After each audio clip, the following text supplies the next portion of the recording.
किसी राजा का एक मंत्री था। उसे ईश्वर पर बहुत विश्वास था। वह हर कार्य का श्रेय ईश्वर को ही देता था। हर बात पर कहता था, ईश्वर जो करता है हमारे अच्छे के लिए ही करता है।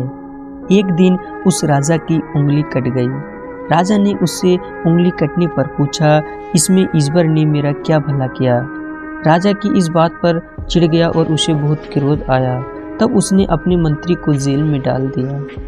कुछ दिन बीतने पर एक दिन राजा शिकार खेलने के लिए जंगल में गया। वहां जंगल में अपने देवता को बलि चढ़ाने के उद्देश्य से आदिवासियों ने राजा को पकड़ लिया। राजा की कटी हुई उस उंगली को देखकर उसे यह कहते हुए छोड़ दिया कि इसका अंग भंग हो चुका है, इसलिए देवता को इसकी बलि नहीं दी जा सकती। उस समय राजा को यह प्रत्यक्ष अनुभव हुआ कि ईश्वर जो भी करता है हमारे अच्छे के लिए ही करता है। हमारे राज्य में वापस लौटकर उसने मंत्री को जेल से बाहर निकाला। राजा ने उससे कहा कि ईश्वर पर तुम्हारे अटूट विश्वास के कारण आज मैं अपनी कटी हुई उंगली के कारण बच गया, पर इससे तुम्हारा क्या भला हुआ? तब मंत्री ने राजा से कहा कि मैं आपकी कटी हुई उंगली के कारण ही बच गया।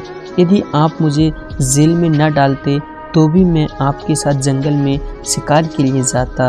आप तो कटी हुई उंगली के कारण बच जाते और वे लोग मेरी बलि चढ़ा देते।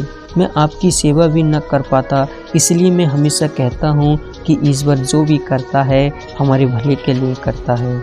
यह सचमुच ही ईश्वर का चमत्कार है जिसे हमारी स्वार्थी बुद्धि समझ ही नहीं पाती। काल के मुंह में समाता हुआ मनुष्य भी वर्षों तक जीवित रह लेता है। वह प्रभु इतनी चमत्कार दिखाता है कि उनका वर्णन भी हम नहीं कर सकते। हम उस प्रभु पर सच्चे मन से यदि विश्वास करते हैं तो वह हमारे सारे बिगड़े हुए काम बना देता है। वह तो इसी प्रतीक्षा में रहता है कि कब मनुष्य उसे सच्चे मन से याद करे और वह उसकी सहायता के लिए आगे हाथ बढ़ाए। वह जगत पिता परमात्मा ही हमारा अंतिम छोर है। दुनिया के सभी रिश्ते नाते हमारा साथ छोड़ देते हैं, परंतु वह मालिक कभी हमें निराश नहीं करता। जो भी उसे पुकारता हुआ उसकी शरण में जाता है वह उस पर अनुग्रह करता है। हर समय वह हमारे साथ साथ चलता हुआ हमारी रक्षा करता है। इसलिए वह जो भी हमारे लिए करता है अच्छा ही करता है। हमें उसके न्याय पर पूरा विश्वास करना चाहिए।